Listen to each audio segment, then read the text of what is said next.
Monotheistic religions such as Christianity and Islam demand that we drop our old gods, that we recognize only one God and that everything is in subjugation to that one God. That the very act of not being in that religion basically confines us to hell for an eternity upon our death.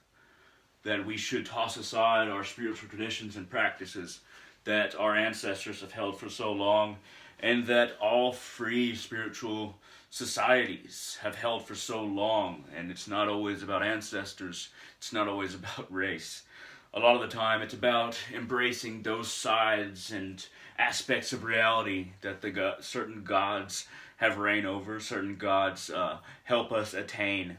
And to drop all of the gods, to drop the spirits, to drop the heart of humanity's choice. The ability to choose which part of reality, which part of the multiverse we decide to work towards, and instead work towards one interpretation in one religion, and to do otherwise is said to be a grave error punishable by eternal burning. And I would ask, what kind of a God do you worship, where if you do not act correctly in one limited life, however long you might live, let's say you live even 300 years, but you don't believe the way that you should, you're not given another chance, is what they say. You are thrown into a pit of fire that exists for trillions and trillions of years, and that's only a drop in eternity. Eternity is forever, and it is thrown around as if it is a just punishment for something done within a finite life. This is foolish. This is obviously an attempt to get everyone to follow a single doctrine which a few people control. A doctrine that a few people have controlled from the beginning. And many of those within those religions, Christianity and Islam, decide to basically make themselves subservient and thus gain status in that religion, or they're fooled into thinking that subservience to this one idea is correct, and everybody else who isn't subservient to this one idea of God, is of course going to be punished because that's what they fear. That's what they fear, and they expect us to fear the same thing. This is foolish. This is not respectful to the human spirit, and it is a sign of a lack of strength to truly imagine what the universe holds and the different parts of the universe, the different realms, the different beings that are either celestial or lower, and rejecting that any of those beings could be good or could be a combination of good and evil, and saying that they are all evil, that all gods are evil, that all gods will bring us to the fire because they are an illusion of Satan. The Nemesis, the ultimate Nemesis, the one who has profited just as much through indoctrinated teachings, through dogmatic teachings, as the church itself, because everyone knows about Satan now, and everyone knows that Satan himself is the one that is the rebel. And that draws a lot of people to this so-called Satan side. And it also makes his name known. To have fear of one dynamic force supposedly opposing whatever, one idea of God that you demand to be true, that you demand everybody believe, that gives that Nemesis power. So ironically, to believe that there is only one counterbalance, Satan, and that he is the only rebel, and there is no other rebel against this one idea of God, that makes him the go-to source for religious and spiritual rebellion. Now, you might ask, okay, I'm talking about Christianity and Islam like this. Why do I have crosses on my wall? And why do I have and study the Holy Bible, the James Version, King James Version? And why do I study the Quran? And that's because a lot of the time what we forget is that Jesus was not a Christian. He spoke out against Judaism. He spoke out about this one idea that was trying to be supreme. And everyone who came after him called themselves Christians because they believed that their interpretation of what he said is the absolute law, their interpretation. And that interpretation is what they place all of their faith in. That one interpretation of what Jesus Christ said. Now, in Hinduism, very open spiritual system, we like to say, okay, you can believe whatever you want. Let's cooperate. Let's be spiritual together. Let's work towards our own liberation together. No matter what God you want to follow, no matter what ideas you have, even if you're an atheist or an agnostic, join us and let's have a collaborative experience of human spirituality. Now, you can say, okay, Jesus Christ said things like I and my Father in heaven are one, or I am the only Son of God, things like this.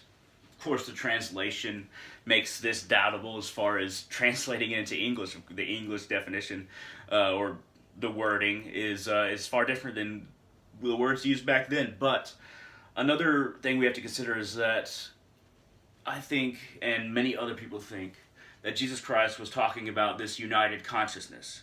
That we can all be the same, we can all be a part of this same human experience, this same human spiritual experience. And that we can be on that level.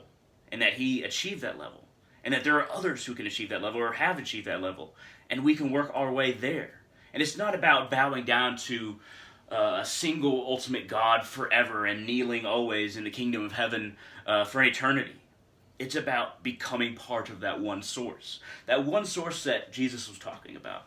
That one combination of consciousnesses who have experienced and who have enlightened themselves to the point where they are part of that same source from which we all come.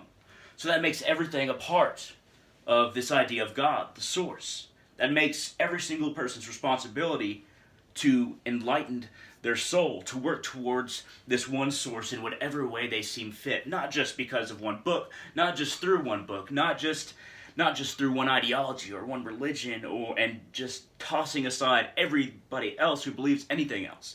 It's not about putting other people's religions down. It's not about putting other spiritual traditions down. It's about trying to realize ourselves. And that's what Christianity has lost, and that's what Islam has lost.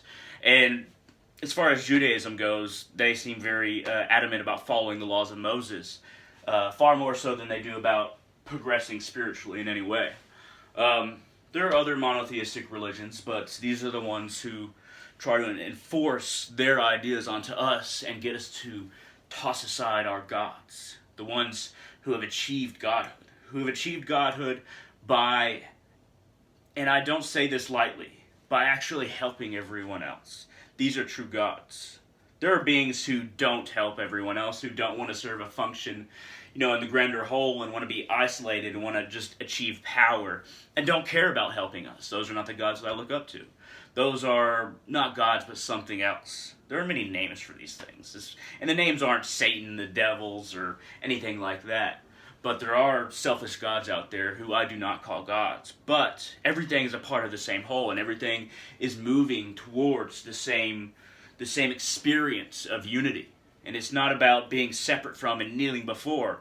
It's about merging back into what we always were to begin with. Vida med mal. And rolling towards the goal. Rolling towards the source. So, I've said many things in this speech that I haven't said before. Many things that seem very isolating and very conflicting, influencing, and encouraging conflict. But I do not encourage conflict. I encourage you to find yourself. And if you try to find yourself, and I try to find myself, that doesn't mean that we're in conflict, that we are basically meant to go to war. That means that if we can accept each other, we can all have the spiritual freedom that human beings were always meant to have, that the gods allow us to have, if we learn to work our way to the source like the gods have achieved. And when we start to understand and increase our consciousness, increase our connection to everything else, then we can become the guiding lights, the guiding gods for every other being who hasn't reached that point yet. And that's what this is about to me. So, I ask you, what do you believe? What spiritual system do you embrace? I have crosses on my wall because I believe in sacrifice for other people. Me sacrificing my time, sacrificing my knowledge, even some of the things that I want to keep close to my chest.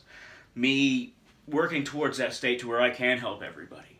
And that's the kind of enlightened soul I want to be. I'm not enlightened yet. I'm not there. I haven't reached a higher state of consciousness. But that's why I have these crosses, to remind me that Jesus wasn't a Christian, and he is misinterpreted day in and day out, every single moment of time from now on, and from now to back to right when people started listening to him. He's been misinterpreted. And I'm reminded of that every day with these crosses, and I'm also reminded to sacrifice what I can sacrifice so that I can help others work towards the source as I try to work towards the source. So these crosses aren't because I'm Christian, and a lot of these symbols and gods that I have on my altar here, my shrine, they are very intimately woven into what I believe and how I believe, which is very unique in a way, because I don't take all of my beliefs from somebody else. I have woven my own understanding, and I urge you to do the exact same thing. So, together, let's make an offering to the gods.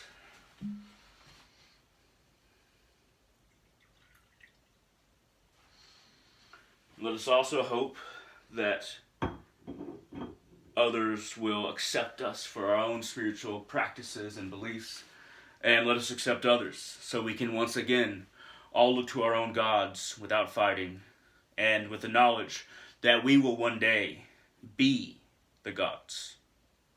Thank you very much for watching. I hope this has been informative. I hope this has spurred something in you. If it hasn't, that's fine too. And I look forward to hearing what you have to say. Feel free to shoot down any comments in this comment section below. Feel free to like this video if you want to support the channel. And I'm always open to video suggestions because I'm doing this for you.